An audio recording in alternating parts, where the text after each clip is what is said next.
మదిలో మల్లెలమాల ధారావాహిక పార్ట్ 15 రచన శ్రీ చతుర్వీధుల చెంచు సుబ్బయ్య శర్మగారు. జరిగిన కథ. తన కూతురికి లవ్లెటర్ రాశాడనే అభియోగంపై రమణ అనే విద్యార్థిని సస్పెండ్ చెయ్యమని ప్రిన్సిపాల్కు చెబుతారు చైర్మన్ రామారావు. రమణ విషయంలో తొందరపడినట్లు భర్త రామారావుకు, కూతురు రంజనికి చెబుతుంది లక్ష్మీదేవి. రమణ తప్పు చెయ్యనట్లు తెలుసుకుంటారు రామారావు.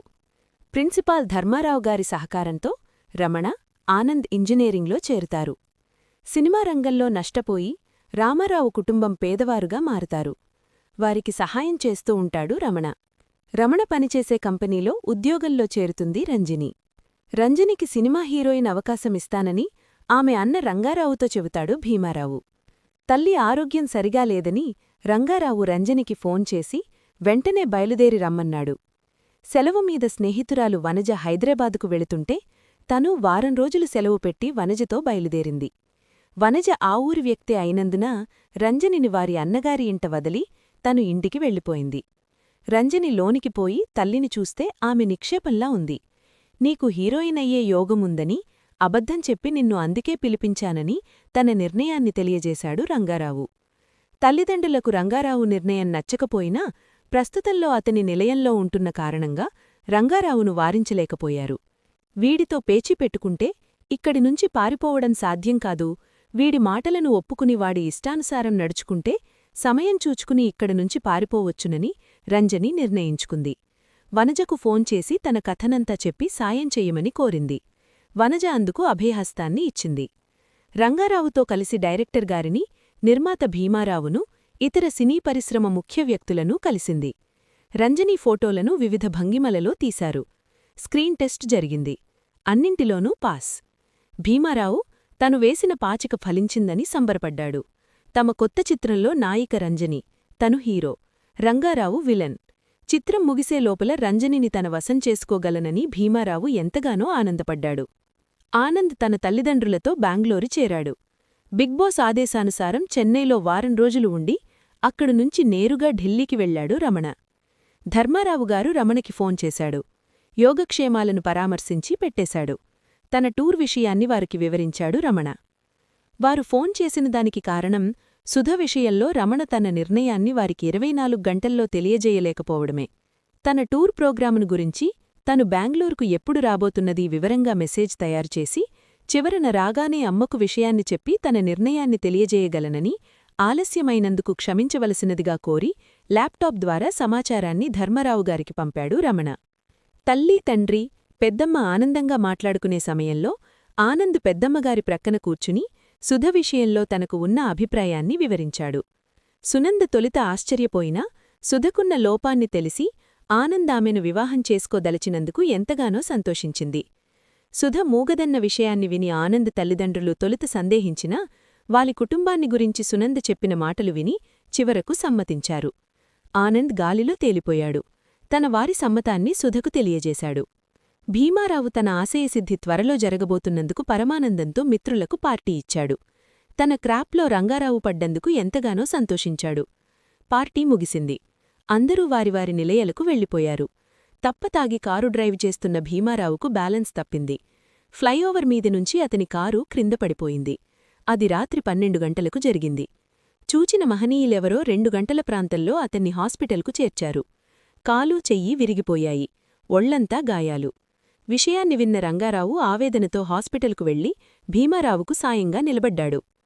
దురాశ దుఃఖానికి చేటు అన్న పెద్దల మాట భీమారావుకు సరిగా వర్తించింది. బంగారయ్య గుండెలు బాదుకుంటూ ఏడ్చాడు. ఇది జరిగిన మరో ఉదయం ఆనంద్ తల్లిదండ్రులతో సునంద ధర్మారావుగారి ఇంటికి వెళ్ళింది. ఆమెను చూచి ఆ కుటుంబ సభ్యులు సంతోషించారు. ముఖ్యంగా సుధా, వారు వచ్చిన విషయం ఆమెకు ఆనంద్ ద్వారా తెలిసినందున. ధర్మారావుగారి ప్రక్కన కూర్చుని సునంద తను వచ్చిన విషయాన్ని వివరించింది.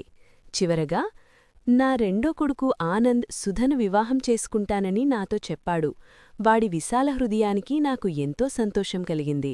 మీరు సరే అంటే త్వరలో వారి వివాహాన్ని జరిపించాలన్నది మా ముగ్గురి ఆశయం, నవ్వుతూ చెప్పింది సునంద. తన చేతిలో మడిచివున్న కాగితాన్ని ధర్మారావుకు చూపుతూ, దీన్ని మీకిమ్మన్నాడు ఆనంద్ అంది. ఆశ్చర్యాందోళనలో ఉన్న ధర్మారావుగారు ఆ కాగితాన్ని అందుకున్నారు. విప్పి చూడసాగారు. సర్, నమస్తే. మీ అమ్మాయిని చూచిన తొలి క్షణంలోనే నాకు ఆమెను వివాహం చేసుకోవాలనే భావన కలిగింది. ఆ రోజు అరగంటసేపు మీకూ రమణకూ మధ్యన జరిగిన చర్చలో మీరు మీ అమ్మాయి వివాహ విషయాన్ని గురించే మాట్లాడి ఉంటారని నాకు తెలుసు.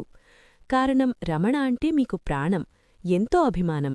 కాని సర్, వాడికోసం ఒక హృదయం 10 సంవత్సరాలుగా పరితపిస్తూ ఉంది. ఆమె ఎవరో కాదు, మీ శిష్యురాలు రంజని. వారిరువురికీ వివాహం జరిపించాలనేది నా ఆశయం. నేను రంజనికి మాట ఇచ్చాను సర్. మీకు తెలుసుగా ఆమె ఎంత మంచిదో. ఒకనాటి కోటీశ్వరుని కూతురు, నేడు నిరుపేద. వ్యక్తిత్వానికే విలువనిచ్చే మా అన్నయ్య రమణ ఆమె తన ప్రేమను ఆమెగా తెలియజేసిన నాడు కాదనడన్న గట్టి నమ్మకం నాకుంది. హైదరాబాద్ నుంచి రేపు వారిద్దరూ ఇక్కడికి వస్తారు సర్. నా ఆశయం మంచిదని మీకు తోస్తే మీరు నా కోరికను తీర్చగలరు. మీరు వ్యతిరేకించరనే నమ్మకం నా గుండెనిండా ఉంది సర్. ఉత్తరం శాంతం చదివేసరికి ధర్మారావు నయనాలు ఆశ్రుపూరితాలైనాయి. కాగితాన్ని తన భార్య చేతికిచ్చాడు. పైపంచతో కన్నీళ్లు తుడుచుకొని, మీ అందరి ఆశయమే నా ఆశయమమ్మా అన్నాడు. దూరంగా నిలబడి హాల్లో జరుగుతున్న సంభాషణ, వ్యక్తుల ముఖ కవళికలను, ధర్మారావుగారి మాటలనూ విన్న సుధా నవ్వుతూ లేడిపిల్లల పరుగున తన గదిలోనికి వెళ్ళింది. సమయం రాత్రి 6:30. రంజని స్నేహితురాలు వనజతో వచ్చి కాచిగూడలో 3వ నంబర్ ప్లాట్ఫాంపై ఉన్న Bengaluru express AC first class కంపార్ట్మెంట్లో ఎక్కేసింది. ఇంటి నుండి బయలుదేరే ముందు అమ్మానాన్నలతో త్వరలో ఆనంద్ వచ్చి మిమ్మల్ని నా దగ్గరకు తీసుకుని వస్తాడని చెప్పి బయలుదేరింది. రంగారావు, భీమారావు సేవలో హాస్పిటల్లో ఉన్నందున రంజని స్నేహితురాలితో కలిసి నిర్భయంగా స్టేషన్కు రాగలిగింది. రంజనికి, రమణకు ప్రక్కప్రక్క నంబర్లతో టిక్కెట్లు బుక్ చేసి పంపింది ఆనంద్. రమణ స్టేషన్కు బయలుదేరే ముందు ఆనంద్ తనకు పంపిన మెసేజ్ను చూశాడు. అంటే ఆనంద్ ధర్మారావుగారికి వ్రాసిన లేఖ, రంజని రమణను ఎంతగా ప్రేమిస్తూ ఉన్నదనే వివరాలు చదివి రమణ ఆశ్చర్యపోయాడు. టైం చూసుకొని స్టేషన్కు బయలుదేరాడు. గార్డ్ విజిల్ వేశాడు. రమణ రానందుకు రంజని కలవరంతో ద్వారం దగ్గరే నిలబడిపోయింది. జనాన్ని తోసుకుంటూ రమణ కంపార్ట్మెంట్ను సమీపించాడు. బండి కదిలింది. రమణను చూచిన రంజని మనస్సు కుదుటపడింది. రంజని చేతిని అందించి రమణను కంపార్ట్మెంట్లోకి లాక్కుంది. నవ్వుతూ థాంక్యూ అన్నాడు రమణ. మరో 2 నిమిషాలు ఆలస్యమయ్యుంటే ఎవరిదారి వారిదైయుండేది. నేను ఎంతగా టెన్షన్ పడ్డానో ఊహించగలవా? పావుగంట ముందుగా రావాలని తెలీదూ? నిష్ఠూరంగా అంది రంజని. రమణ చేతిలోని సూట్కేసును తన చేతిలోనికి తీసుకొని రంజని తమ సీట్ల వద్దకు వెళ్ళిపోయింది. రొప్పుతూ రోస్తూ రమణ ఆమెను అనుసరించాడు.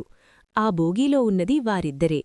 రంజనికి ఎదురుగా కూర్చుని చేతి రుమాలుతో ముఖాన్ని తుడుచుకున్నాడు రమణ.